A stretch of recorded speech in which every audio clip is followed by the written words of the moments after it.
दादी दादी, मुझे एक भूतिया कहानी सुनाओ ना। बेटी सुनाऊंगी, लेकिन पहले बोलो जय बजरंगबली। जय बजरंगबली।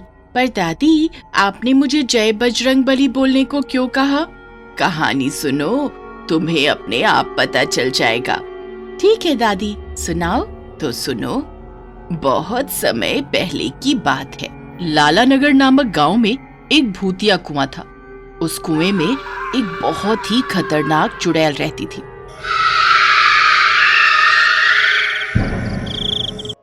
गांव का कोई भी आदमी उस कुएं के पास जाने से बहुत डरता था। तभी एक दिन गौरी नाम की एक लड़की बाजार से सब्जियां बेचकर घर वापस आ रही थी। आज तो बहुत देर हो गई, पता नहीं घर में खाना बना भी है या नहीं। गौरी इसी कुएं वाले रास्ते से होकर अपने घर जा रही होती है। तभी गौरी को रास्ते में एक बच्चे के रोने की आवाज सुनाई देती है। अरे, ये तो बच्चे की रोने की आवाज है। इतने घने जंगल में ये बच्चा कहां से आया? तभी गौरी उस बच्चे को इधर उधर ढूंढने लगती है। ओले ले ले ले, कहाँ है तो बेटा? किधर है? रोते नहीं, रोते नहीं। ओले ले ले, किधर है मेरा सोना? इधर तो कहीं नहीं दिख रहा है बच्चा। लगता है इस कुएं से आवाज आ रही है।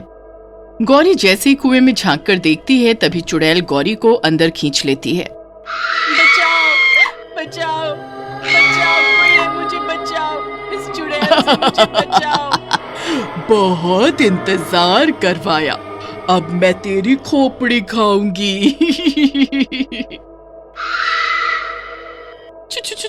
चुड़ैल, अरे मर गई। ये तो चुड़ैल है। मुझे लगा कोई बच्चा यहाँ रो रहा है। वो बच्चा तो मैं ही हूँ। चुड़ैल जी, मुझे छोड़ दीजिए। मैंने आपका क्या बिगाड़ा है? मूर्ख लड़की, तूने मेरा कुछ नहीं बिगाड़ा है, लेकिन मुझे भूख लगी है। पर चुड़ैल जी, खाने को तो जंगल में इतने सारे जानवर हैं, आप उन्हें क्यों नहीं खाती? हाँ, मैं जानवरों को भी खा सकती हूँ, पर जंगल के सारे जानवर मेरे दोस्त बन गए हैं, इसलिए मैं उन्हें नहीं खाती। तभी गौरी रोने लगती है और रोते रोते मदद की गुहार लगाने लगती है। बचाओ, बचाओ, बचाओ, कोई है, मुझे बचाओ, इस चुड़ैल से मुझे बचाओ। जितना चिल्लाना है चिल्ला ले, पर तुझे बचाने यहाँ कोई नहीं आएगा। इधर गौरी का भाई मंगलू और उसकी माँ गौरी के लिए बहुत चिंता कर रहे थे। बेटा, इतनी रात हो गई है, गौरी अभी तक घर नहीं आई। मुझे तो बहुत घबराहट हो रही है। हाँ माँ, गौरी को इतनी रात तो कभी नहीं हुई थी। बेटा, मेरा जी बहुत घबरा रहा है, जा तू देख कर आ। हाँ माँ, मैं अभी जाता हूँ। अब मंगलू गौरी की तलाश में निकल पड़ता है। रास्ते में जाते जाते मंगलू को वही कुआं दिखाई देता है जिसमें गौरी फंसी हुई थी। अरे, ये तो गौरी की टोकरी है। इसी टोकरी में तो वो आज सब्जियां बेचने बाजार गई हुई थी। फिर मंगलू कुएं के इधर उधर गौरी को ढूंढने लगता है। गौरी, गौरी, तुम कहाँ हो? गौरी, गौरी, कहाँ हो तुम? गौरी को ढूंढते ढूंढते मंगलू तो भूल ही जाता है कि ये वही भूतिया कुआं है जिसके बारे में गांव वाले रोज चर्चा करते हैं। तभी मंगलू को गौरी की आवाज कुएं के नीचे से सुनाई देती है। कोई है, मुझे बचाओ। अरे, ये तो गौरी की आवाज है। गौरी, गौरी, तुम कुएं में हो क्या? आवाज तो इस कुएं से ही आ रही है। गौरी यहाँ कैसे गिर गई? अरे वाह, अब तो तेरा भाई भी यहाँ आ गया। अब मुझे दो दो खोपड़ी खाने को मिलेगी। तभी चुड़ैल गौरी की आवाज में मंगलू को कुएं की तरफ बुलाती है। भैया, भैया, मैं यहाँ हूँ, इस कुएं में, इधर आओ, मैं कुएं में गिर गई हूँ। तभी गौरी भी चिल्लाकर बोलती है। नहीं भैया, नहीं, ये मैं नहीं, ये बोल रही है। मेरी आवाज में एक चुड़ैल बोल रही है। आप यहाँ मत आओ, वरना ये चुड़ैल आपको भी इस कुएं में खींच लेगी। ये सुनते ही मंगलू के कदम वहीं रुक जाते हैं। मंगलू सोच में पड़ जाता है कि आखिर गौरी को कैसे बचाया जाए। अब क्या करूं? अंदर तो चुड़ैल है, कैसे बचाऊं गौरी को? तभी मंगलू इधर उधर कुछ ढूंढने लगता है। ढूंढते ढूंढते मंगलू को एक बड़ा सा पेड़ दिखाई देता है जिसमें लंबी लंबी लताएं लटकी हुई थी। हाँ, ये लताएं रस्सी का काम करेंगी। अब जल्दी से कुएं में डालता हूँ ताकि गौरी को ऊपर खींच सकूं। जैसे तैसे करके मंगलू पेड़ की लताओं को तोड़कर लाता है और उसे कुएं में डाल देता है। गौरी, इन लताओं को पकड़ लो, मैं तुम्हें ऊपर खींच लूंगा। ये सुनकर चुड़ैल को बहुत गुस्सा आता है। मुझसे होशियारी, रुक, अभी तुझे बताती हूँ। चुड़ैल अपनी शक्तियों से उस लता वाली रस्सी को जलाकर भस्म कर देती है। ये देखकर मंगलू तो हक्का बक्का ही रह जाता है।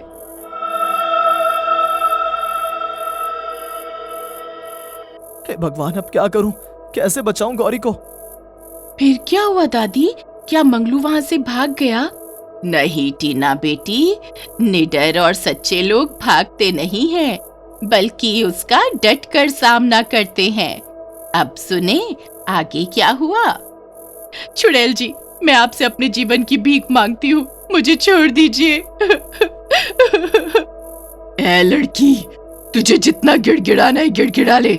तुझे नहीं पता क्या चुड़ैल रहमदिल नहीं होती। चुड़ैल तो चुड़ैल होती है। इतना कहकर चुड़ैल अंदर वाली गुफा में चली जाती है। गुफा के अंदर चुड़ैलों के महाराज होते हैं। चुड़ैल महाराज से कहती है, महाराज, आज एक शिकार मिला है। नहीं, सॉरी महाराज, मिला है नहीं, मिली है। आज मुझे एक शिकार मिली है। क्या करूं? उसे डिनर में खाना है या फिर सुबह ब्रेकफास्ट में? नहीं, डिनर हमारा हो गया है, अब हम उसे ब्रेकफास्ट में खाएंगे। तुम उसे किसी तरह जिंदा रखे रहो, मैं उसे कल खाऊंगा। तभी मंगलू फिर से कुछ तरकीबें लगाने के लिए इधर उधर अब दौड़ने लगता है। थोड़ी दूर जाने के बाद उसे एक पेड़ दिखाई देता है। उस पेड़ के नीचे बजरंगबली की एक मूर्ति रखी होती है। मूर्ति देखकर मंगलू खुश हो जाता है और मूर्ति के सामने जाकर मूर्ति को प्रणाम करता है। जय बजरंगबली। फिर मंगलू इस मूर्ति को उठाकर कुएं की ओर चला जाता है। कुएं के पास पहुंचकर मंगलू चुड़ैल से कहता है, चुड़ैल, अब तेरा खात्मा होने वाला है। मैं अगर नीचे आ गया ना तो तुझे एक घूंसा मारूंगा और तू वहीं बेहोश हो जाएगी। ये सुनकर चुड़ैल को बहुत गुस्सा आता है। तू मुझे मारेगा? लगता है तुझे मेरी ताकत का अंदाजा नहीं है। चुड़ैल, तू मुझे अभी नहीं जानती। तूने एक मर्द से पंगा लिया है। अरे मर्द है तो क्या हुआ? रुक, तुझे अभी बताती हूँ। तू बहुत बोल रहा है ना। चुड़ैल जैसे ही अपने हाथों से मंगलू को कुएं के अंदर खींचने जाती है, तभी मंगलू बजरंगबली की मूर्ति अपने हाथों से चुड़ैल के हाथों में पकड़वा देता है। मूर्ति को देखकर चुड़ैल के होश उड़ जाते हैं। अरे ये क्या आ गया? ये तो महाबली शक्तिशाली बजरंगबली। नहीं। तभी बजरंगबली की मूर्ति से एक तेज चमकती हुई रोशनी और घंटियों की आवाज निकलती है। नहीं, मेरा शरीर जल रहा है, मैं मर रही हूँ, मुझे छोड़ दो, मुझे मत मारो। नहीं। तेज रोशनी और घंटियों की आवाज सुनते ही चुड़ैल वहीं जलकर भस्म होने लगती है। फिर कुछ इस तरह से गौरी अपने भाई मंगलू के साथ सुरक्षित उस कुएं से निकलकर घर चली जाती है। बजरंगबली।